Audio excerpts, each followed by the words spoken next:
Hi guys, welcome back to my channel. Today I'm going to be doing a video on how I clean and sanitize my makeup brushes. I make sure to do this at least once a week because of product buildup and keeping them super clean. In this video I will be using my Sigma Beauty brush cleaning mat, and I also have two different soap options as well as olive oil to condition the brush, and I just mix it together in a regular bowl. So for starters, I'm just going to be taking any regular bowl I have laying around the house. It doesn't really matter which one you use. And I'm going to take some antibacterial dish soap and squeeze a pretty generous amount of this into the bowl because we are going to be cleaning a lot of brushes today.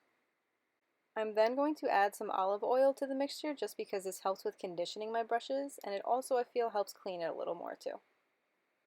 I'm then going to add some lukewarm water to the mixture, only a slight amount though because you don't want to be dipping your brush into like a giant pool of water. The first brush I'm going to be starting out with is this small Sigma pencil brush. It's very dirty because I use it to smudge out eyeliner. We're first going to get it wet under some water and then just dunk it a few times into the soap and olive oil mixture. I'm going to be scrubbing it on my Sigma Beauty brush cleaning mat on the left side. The left side of this mat is for eye brushes and the right side is for face brushes. It honestly doesn't matter which side you use, it's just that the ridges on the right side are deeper to fit bigger bristles while the ones on the left side are smaller designs to get more deep into smaller brushes. So here I'm just rinsing out any soap that's left over after scrubbing it on the mat. And then I'm just going to be repeating this process for all of my eye brushes. I like to do my eye brushes first because they don't make the water as dirty so quickly as if I use face brushes that contain things like bronzer and my powder brushes to set my whole face. When rinsing, be sure to remove all soap residue. Don't feel like you absolutely need to go and buy this mat to clean your brushes. There are definitely way cheaper alternatives than the Sigma one available on Amazon, but you could easily just rinse it across your hand and it would work just as well. I just feel like the Sigma brush mat makes it faster for me.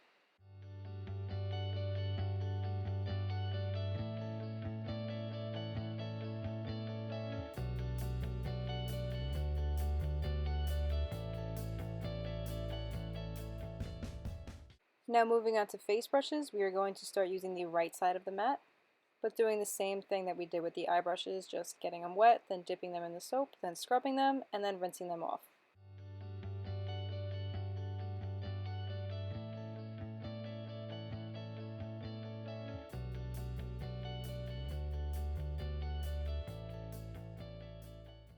I like to save my bronzer brush as well as my setting brush for last because they usually contain the most product in them, and that will make the water super dirty very quickly.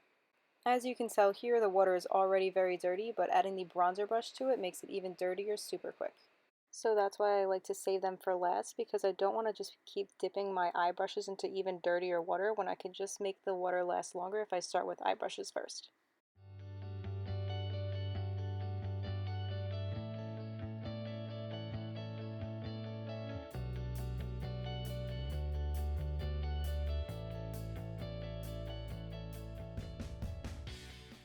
Now here you can tell just how much dirtier just the face brush and the bronzer brush made the water. So we're just going to dump that out and use a different soap for our foundation brushes. For my foundation and concealer brushes, I'm going to be using Dr. Bronner's Pure Castille soap in the scent Lavender. I'm just going to pour some of this on the right side of the mat because it's very watery. It's not like a normal soap consistency. And then I'm going to run my oval brush through it on the mat. As you can see from the color the soap automatically turns, you can tell that there's a lot of product buildup in there from my foundation, so I do like to wash these brushes twice. After I rinse out all of the Dr. Bronner soap, I will go back into the antibacterial dish soap we used earlier and just put a few drops of it on the oval brush and rub it against my hand to clean it off. To make sure that it's completely clean, I like to squeeze it and make sure that the soap that comes out is completely white and has no foundation residue buildup on it. And then I will repeat the same double washing process on my smaller oval brush that I used to blend out my concealer.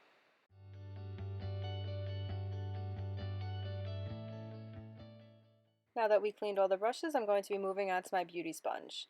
This one unfortunately hasn't been used for foundation, so I can't really show what yours might look like if you use yours to blend out your foundation, but I will show you the same way to clean it if it is. You're going to want to start by getting it expanded with water first.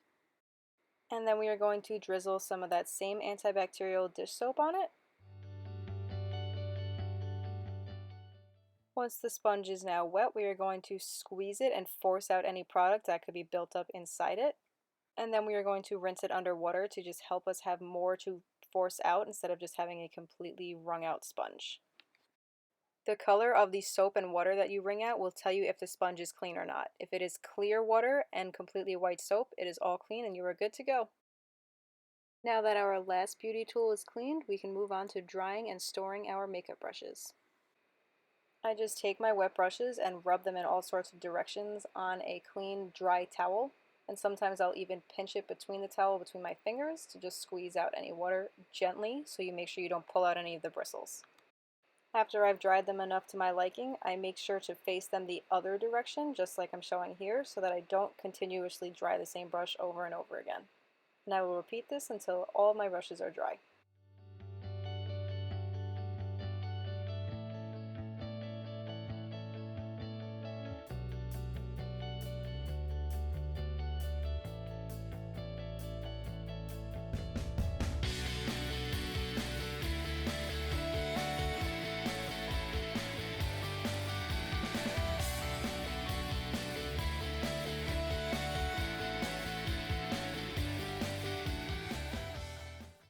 Now that our brushes are dry, it's time to sanitize them.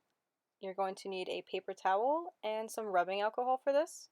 This is a tip that I picked up after watching one of Desi Perkins' videos on how she cleans her makeup brushes.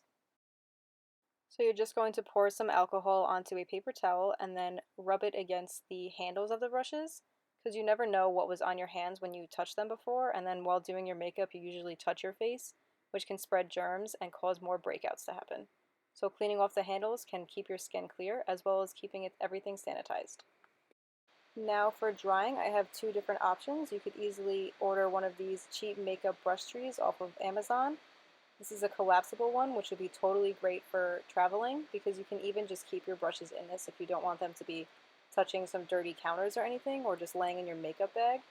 It's very easy to assemble and it's definitely very practical.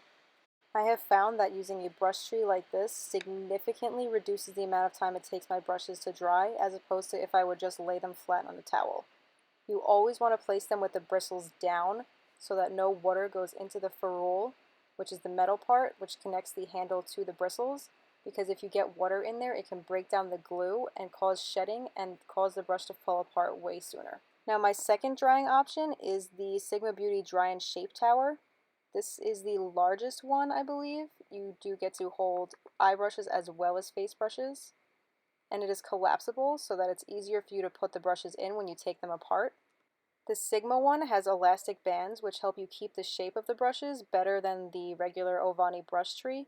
However, I do find that the Ovanni brush tree has bigger holes for brushes with more irregular shaped handles, such as Real Techniques brushes. So to use the Sigma one, you want to enter the brush through the elastic band first so that you don't mess up the hair and don't push the other way. And then they just sit in the elastic band like that and it'll keep the shape.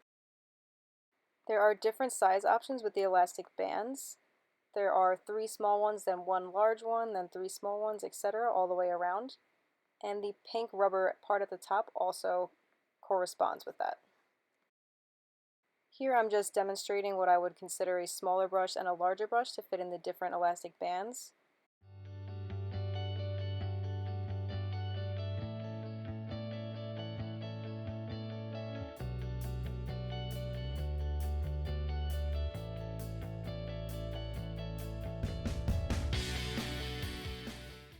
Now here I'm just putting in the rest of my eye brushes to dry.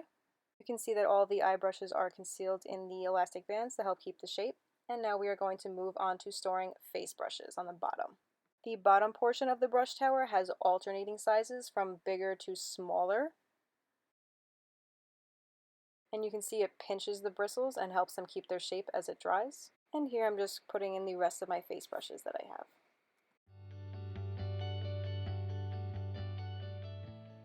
And here are all of our brushes drying upside down.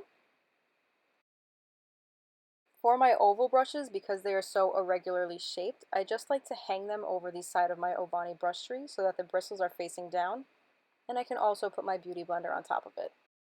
Here I am removing a brush just to show you how the elastic band helps it keep its shape.